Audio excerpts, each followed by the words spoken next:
My name is Rebecca Thorne.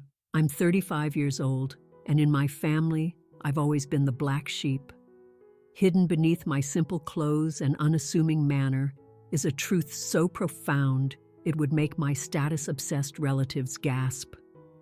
Tonight, at my parents' sprawling Connecticut estate, my sister Victoria will undoubtedly make her usual thinly veiled jabs about my financial struggles.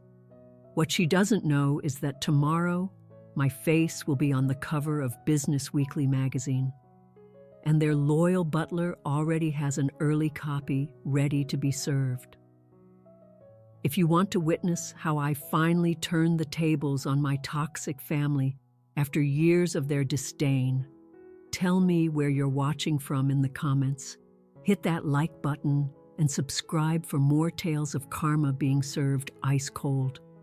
I was raised in Greenwich, Connecticut, in a massive colonial house boasting 6 bedrooms, a tennis court, and 2 parents who saw success only through the lens of Ivy League diplomas and high society connections. My father, Arthur Thorne, had built his investment empire from scratch, while my mother, Catherine, hailed from old money, her family name a key that unlocked every door in Manhattan's most exclusive circles. From the moment I started kindergarten, my life was charted. I was to attend prestigious private schools, then Princeton, just like my father. After that, a respectable path in finance or law, capped off by marrying a man from an equally prominent family. My sister, Victoria, who is 3 years my senior, executed this plan flawlessly. She was the valedictorian of her academy, graduated summa cum laude from Princeton, and then went on to Stanford Law. She married William Davies, a man whose family practically owned half of Boston's commercial real estate. Victoria was the perfect daughter my parents had always dreamed of, a fact she never failed to remind me of. I was different, right from the start. While Victoria was perfecting her piano concertos and scoring goals in lacrosse, I was in my room, taking apart old computers and rebuilding them, making my own modifications. By the time I was 12, my bedroom looked more like a chaotic electronics lab than a young girl's sanctuary. My parents put up with my hobby because my grades were still impeccable, but they never once tried to understand my passion. Computers are for the IT guys, Rebecca, my father would say with a wave of his hand. Thorne women are meant to lead companies, not hide behind a screen. When I was accepted to Princeton based on my own academic achievements, my parents breathed a sigh of relief. I was finally getting back on track. But in the middle of my junior year, everything changed. I uncovered a massive security vulnerability in the university's network, one that could have exposed the personal information of thousands of students. After I discreetly alerted the administration and helped them patch the hole, I knew what I was meant to do. The following semester, I dropped out to start my own company. The reaction at home was a full-on family meltdown. You threw away a Princeton education to go play with computers? My mother wept for days. My father, certain he could control me, threatened to cut me off financially, assuming it would force me to crawl back to college. When I refused to back down, he made good on his threat, and Victoria, ever the dutiful daughter, stood firmly by their side. "You're going to regret this for the rest of your life," she told me, her voice cold as ice. Some people just aren't built for real success. With nothing but $4,000 in my savings account and a prototype for a security algorithm I had coded in my dorm room, I packed my bags and moved into a cramped studio apartment in Austin, Texas. Those first years were incredibly tough. I practically lived on instant ramen and coffee, working 18-hour days, 7 days a week. About 6 months in, my savings were gone, and I hadn't found a single investor. Swallowing my pride, I applied for food stamps just to get by. Somehow, through a mutual friend, Victoria found out. She made sure to bring it up casually during Thanksgiving dinner that year. "Well, at least you're getting free food from somewhere," she'd said with a sickeningly sweet smile as she passed the mashed potatoes, "since you can't afford to chip in for holiday dinners anymore." What my family never grasped was that my little computer project was revolutionary. I had developed an AI-driven security platform that could predict and neutralize cyber attacks with a 97% accuracy rate, a level of efficiency unheard of on the market.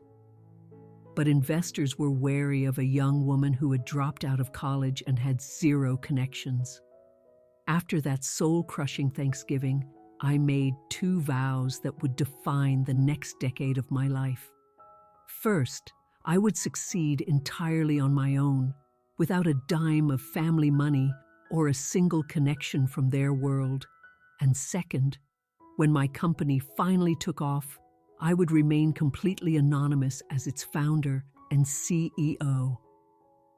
It took another 8 months of living on the edge of poverty before Eleanor Vance, a legendary tech investor who actually saw the genius in my technology, decided to take a risk on me. Her initial investment of $750,000 was the lifeline that kept the company alive, allowing me to perfect the product and land our very first client, a regional bank terrified by the rise in cyber threats.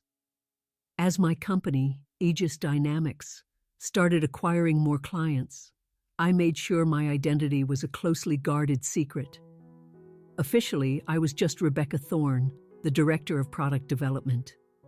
We fabricated a public persona for the CEO, a mysterious figure known only as R.E. Thorne, who never made public appearances and communicated solely through written statements or the occasional audio-only conference call.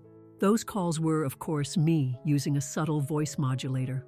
Over the next 12 years, the company's growth was explosive. We expanded from banking into government contracts, healthcare systems, and eventually global markets. Every major tech giant tried to unmask R.E. Thorne, dangling partnership offers and acquisition deals, but I held firm, preserving my anonymity and communicating only through a select group of trusted representatives. All the while, my family believed I was barely getting by. I deliberately lived a modest life, residing in a simple house in a middle-class Austin neighborhood, driving a reliable but unremarkable car, and dressing in practical, non-designer clothes. On the rare occasions I visited my family, I upheld the image of someone who was just scraping by. Victoria, now a mother of 2 children in expensive private schools and with a summer home in the Hamptons, never missed a chance to draw a comparison between our lives.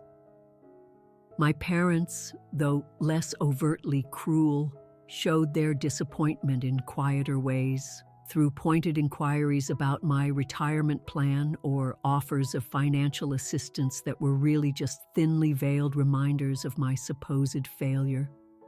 Last month, Business Weekly approached Aegis Dynamics for a cover story.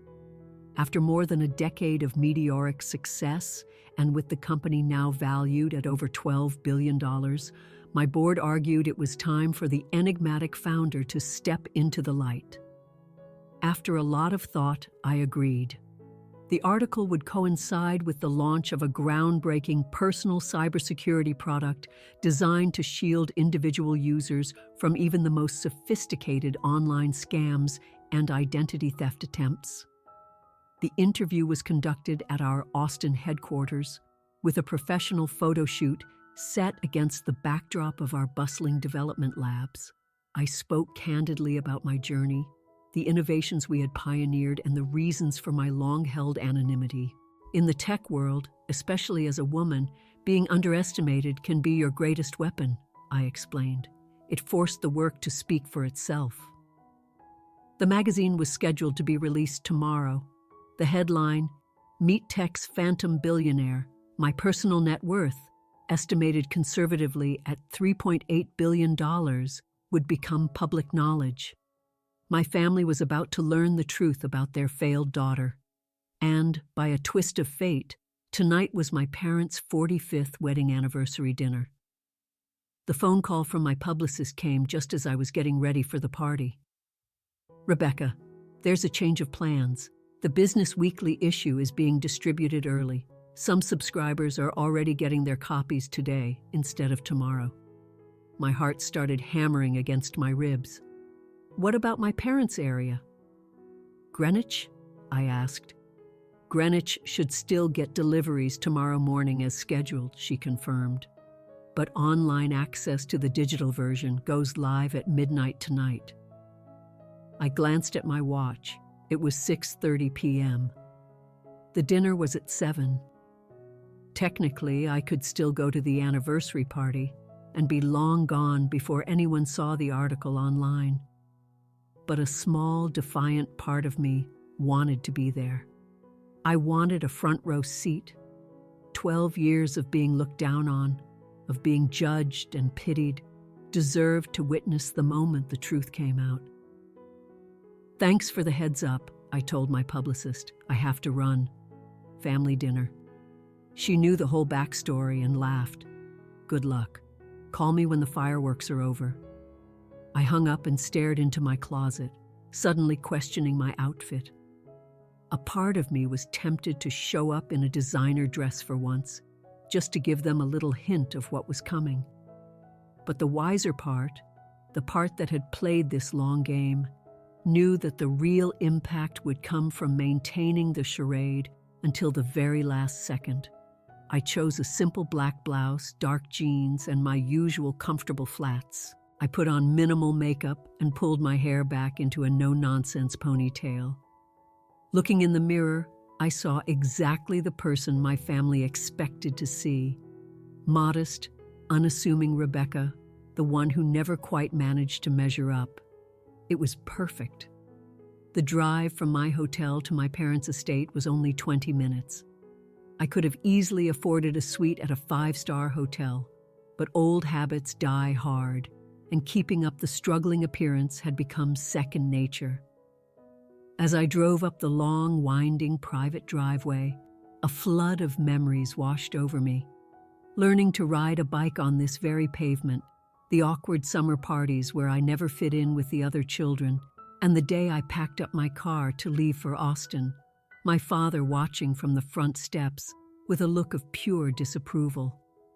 The house itself was as grand and imposing as ever, a colonial revival mansion with gleaming white columns and perfect, symmetrical landscaping. Light poured out of every window, illuminating the manicured lawns. 3 luxury cars were already parked in the circular drive. My parents' Mercedes, Victoria, and Williams Range Rover, and a Jaguar I didn't recognize, which probably belonged to my Uncle Harold, my father's brother. I parked my 7-year-old Honda behind the Jaguar, the contrast so stark it was almost comical. Taking a deep breath, I grabbed the gift bag from the passenger seat. Inside was an expensive bottle of wine that I knew no one would recognize cost more than some people's monthly rent. As I approached the massive front door, it swung open. It was Thomas, my parents' butler for as long as I could remember. Unlike my family, Thomas had always treated me with kindness and respect. "Miss Rebecca, welcome home," he said with a warm smile. "May I take your coat?"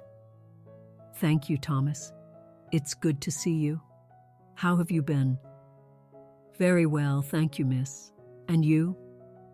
There was a spark in his eyes, a glint of knowing that made me wonder for a split second if he somehow knew. But that was impossible. "I've been doing well, thanks," I replied, handing him the wine.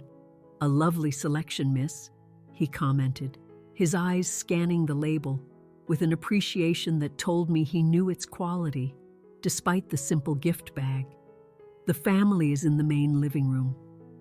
I nodded my thanks and walked toward the sound of polite conversation and classical music.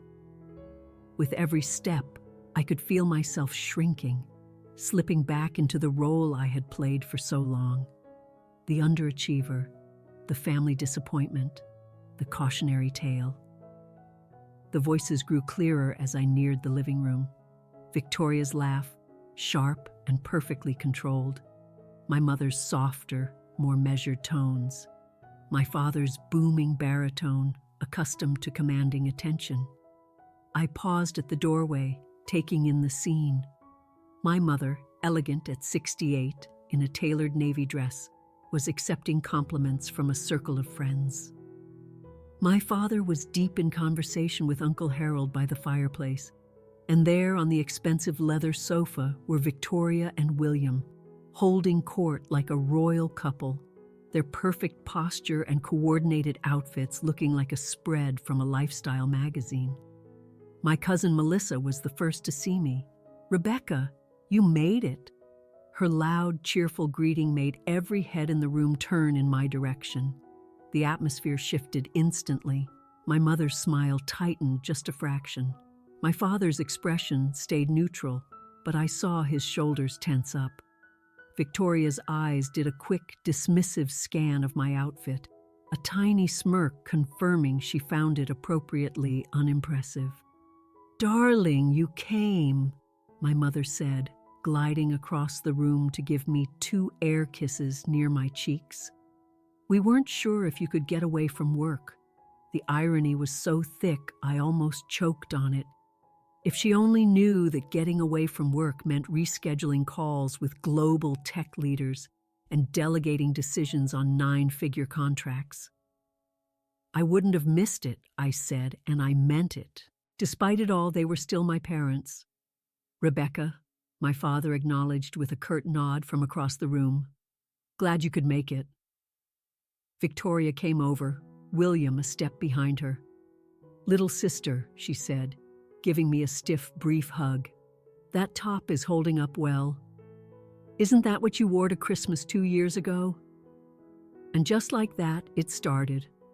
The little digs, the backhanded compliments, the constant, subtle reminders of my perceived place in the family hierarchy. The weight of it was so familiar, it was almost comforting, like a scratchy old sweater you've worn for too long. "Victoria, you look wonderful, as always," I replied with a calm smile. The next half hour was a blur of small talk with relatives I barely saw. Every conversation was a performance, a recital of recent accomplishments. Uncle Harold's new yacht, Melissa's daughter getting into Princeton early, Victoria's recent feature in a legal journal. When they asked about me, I gave my standard vague answers. Work was busy but good. I sidestepped questions about dating or buying a house. Every evasive answer just solidified their collective belief. Rebecca is still floundering. As Thomas announced that dinner was served, I caught myself wondering what they would say if they knew I had recently donated more to Princeton's computer science department than my father had in his entire lifetime. By midnight, they would know. The thought made the constant stream of condescension almost enjoyable. The formal dining room was a monument to old money. A massive crystal chandelier hung over a mahogany table set for 10, gleaming with fine china, sterling silver, and crystal glasses. My name card, of course, was at the far end of the table, next to Uncle Harold's wife, Judith. Victoria and William were seated near my parents at the head of the table, the seats of honor. As Thomas began pouring wine, my father stood to make a toast. To 45 years with the most incredible woman I've ever known. "Catherine, you are my partner, my conscience, and my heart. To 40 more." Glasses clinked. My mother then added her own toast. "And to our wonderful children who have brought us so much pride. Victoria, leading her department at one of Boston's top firms while raising 2 beautiful children. And Rebecca, who has always forged her own path." That tiny pause before "forged her own path" spoke volumes. It was their polite way of acknowledging my existence without actually approving of my life. I just smiled and sipped my wine. The first course arrived, and the conversation flowed around business deals, European vacations, and the achievements of their friends' children. "So, Rebecca," William called out from the other end of the table, "Victoria tells me you're still with that small tech company in Austin. What is it you do there exactly? IT support?" His tone made it clear he already had an answer in mind, one he found suitably unimpressive. "I work in security software development," I replied simply. "That sounds technical," my mother said with the same level of enthusiasm she might use to describe a root canal. My father frowned. "Is there much of a future in that role? At your age, you should be thinking about advancement." "I'm sure Rebecca is doing the best she can with her background," Victoria said, her words dripping with false sympathy. "Not everyone is cut out for a leadership track." I had to suppress a laugh, thinking about the 300 developers who reported to my organization and the executive board that followed my strategic vision. Instead, I just nodded. "The market for technical skills is actually quite good right now," I said mildly. "I'm comfortable." "Comfortable is fine for a while," my father shot back. "But you need to build real wealth, property, investments." "Speaking of which," William smoothly interjected, "we just closed on a beautiful lakefront property in the Berkshires." And just like that, the conversation was back on track, focused on the successes of those who had followed the family's approved script. The main course came and went. I ate quietly, observing my family like an anthropologist studying a strange, isolated tribe. Diana was in her element, detailing her children's latest triumphs and a recent victory in a high-profile corporate lawsuit. "But enough about my boring legal cases," she said, turning her attention to me with a predatory gleam in her eye. "Rebecca, catch us up. Any interesting developments in your life?" All eyes turned to me. The trap was perfectly set. Anything I shared would either be too modest, confirming their assumptions, or would sound like a desperate attempt to compete. "Work keeps me busy," I replied, "but I enjoy it." "And your personal life?" my mother pressed. "Anyone special?" "You're not getting any younger, dear. Having the right partner makes all the difference," Victoria chimed in, glancing lovingly at William. "Networking is everything," my father added. "I'm sure Rebecca meets interesting people in her field," Melissa offered, trying to be kind. "Mostly other computer people, I imagine," Victoria said with a dismissive little smile.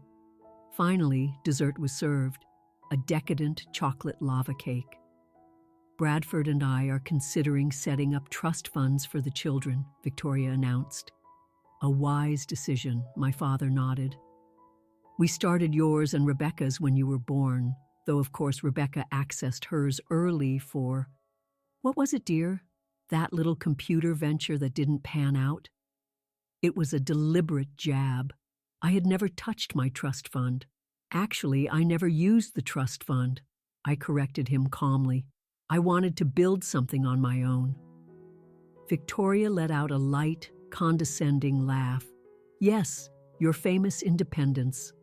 Though, if I remember correctly, that independence led to some pretty lean times. Mother told me you were shopping at discount grocery stores." My mother looked slightly embarrassed. "I only mentioned it out of concern, dear."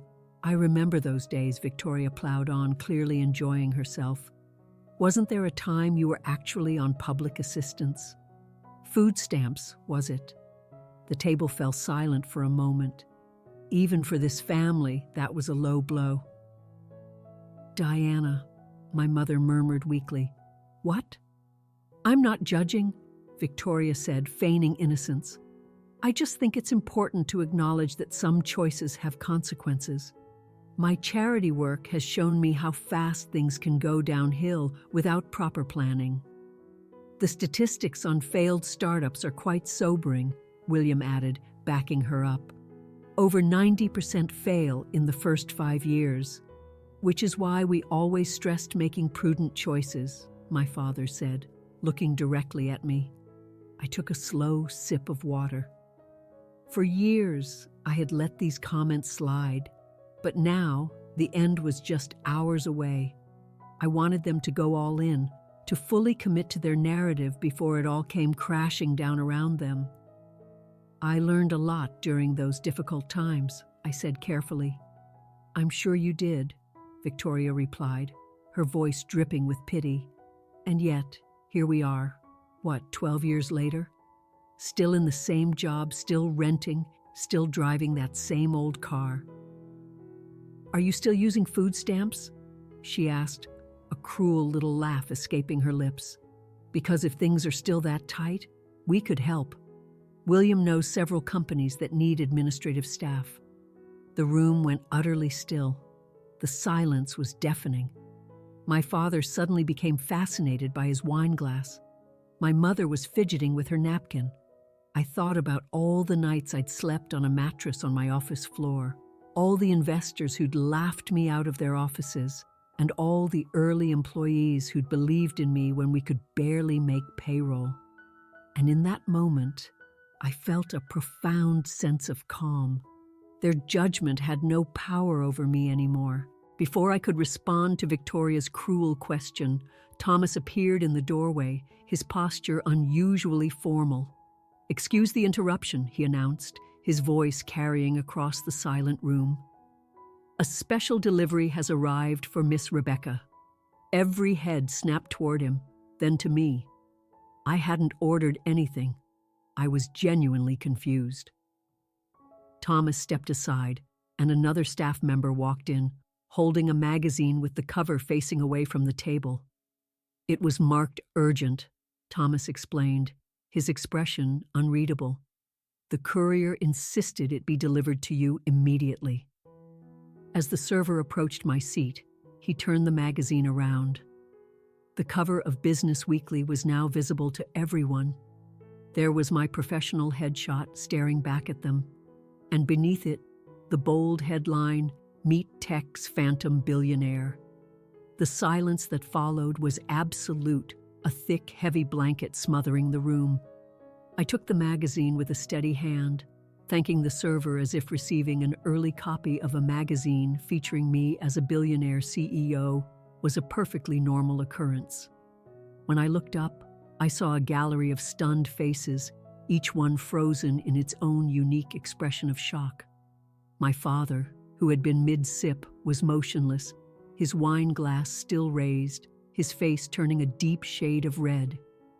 Beside him, my mother's carefully crafted composure had shattered.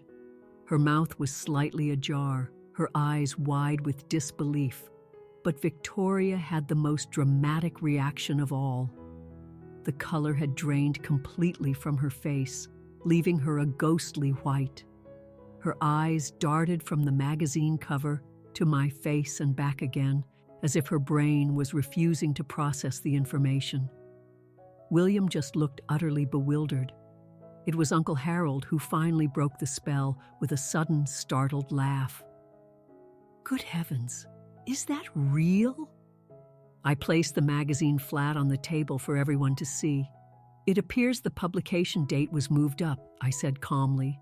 "This wasn't supposed to be out until tomorrow morning." You're," my mother stammered, gesturing helplessly at the magazine. My father finally lowered his wine glass, spilling some on the white tablecloth. "Rebecca," he said, his usually commanding voice now laced with uncertainty. "What in the world is going on?" I took a deep breath, savoring the moment I had replayed in my mind 1,000 times. "I'm the founder and CEO of Aegis Dynamics," I said, my voice clear and even. "I have been from the very beginning, the mysterious R.E. Thorne that the tech journals have been speculating about for years. That's me, Rebecca Elizabeth Thorne." "But that company is worth," William began, his financial mind already running the numbers. "As of our last valuation, just over $12 billion, I finished for him. The article estimates my personal net worth at around $3.8 billion. Though that's a bit conservative." Victoria made a small, choked sound. Melissa gasped. The faces around the table shifted from shock to dawning comprehension. "Why would you keep this a secret?" my mother finally managed to ask. "From your own family?" The question was so predictable, yet it still highlighted how little they understood me. "When I started Aegis Dynamics, no one in this family believed in me," I said simply. The decision to stay anonymous was at first a business strategy. In a male-dominated industry, being a young female founder was a liability. Using my initials allowed the technology to be judged on its own merits. "But after you were successful," my father pressed, "why continue the charade?" "By then," I replied, my gaze sweeping across the table, "the pattern with this family was well established. Every holiday, every phone call was just another reminder of how I'd failed to meet your expectations. After a while, it became a fascinating social experiment. How would you all treat me if you never knew I was successful?" "You deliberately misled us," Victoria said, her voice sharp with accusation, but her eyes betrayed a storm of embarrassment and hurt. "I simply chose not to correct your assumptions," I countered, "assumptions you were all too happy to make based on my clothes or my car." Not once in 12 years did anyone at this table ask me a single meaningful question about my work. The raw truth of that statement hung in the air. My parents glanced at each other, a decade of interactions suddenly cast in a new, unflattering light. "I always supported your interest in computers," my mother protested weakly. "That's not the same as supporting me, Mother," I replied gently. When I actually needed support, when I was struggling to get started, this family made it crystal clear I was on my own. "You could have told us when things turned around," my father argued, as if I had robbed him of his right to be proud. "And would that have changed how you valued me as a person?" I asked. "Because from where I'm sitting, a child shouldn't have to become a billionaire to earn her parents' respect." My words landed with a heavy thud. For the first time in my adult life, I had their complete, undivided attention. No one was checking their phones or waiting to steer the conversation back to their own achievements. Uncle Harold broke the tension again with a booming laugh. "Well, I'll be damned. Our Rebecca, a secret tech mogul. That's the best story I've heard in years." His genuine amusement seemed to clear the air a bit. Melissa started asking excited questions about the company. William, ever the pragmatist, was visibly reassessing me, his expression now one of keen interest rather than dismissal. But my parents and Victoria were still processing. I could see the wheels turning as they began to recalibrate their entire perception of me. For the first time, I wasn't Rebecca the disappointment. I was Rebecca the asset, Rebecca the success story, Rebecca worth listening to. The fact that it took a multi-billion-dollar valuation to earn that basic level of respect was not lost on me. "So all these years, when we thought you were struggling," my mother said slowly, "you were actually building one of the fastest-growing tech companies in the world," I finished. "Living modestly by choice, not by necessity, and watching how differently people treat you when they think you have nothing to offer." My father, always the strategist, was the first to attempt damage control.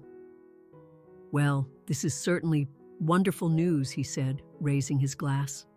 "To Rebecca. We always knew you had it in you, dear." The attempt to rewrite history was so transparent it was almost pathetic. "Did you really?" I asked quietly, because I remember being told I'd thrown my life away, that my work was just playing with computers.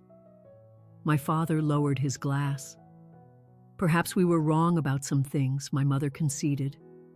"But we only ever wanted what was best for you."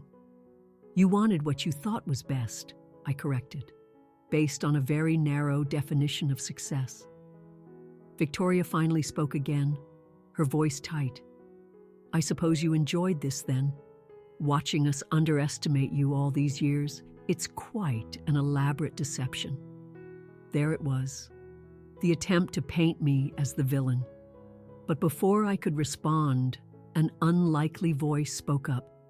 "Victoria," William said sharply, "I think we would all do well to reflect on how we've treated Rebecca before we start questioning her choices." Victoria stared at her husband, utterly stunned. Their united front had cracked. "This was never about revenge," I said honestly.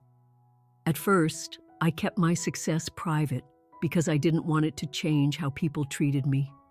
Over time, it just became clear that this family had already decided who I was, and no amount of ordinary success was ever going to change that."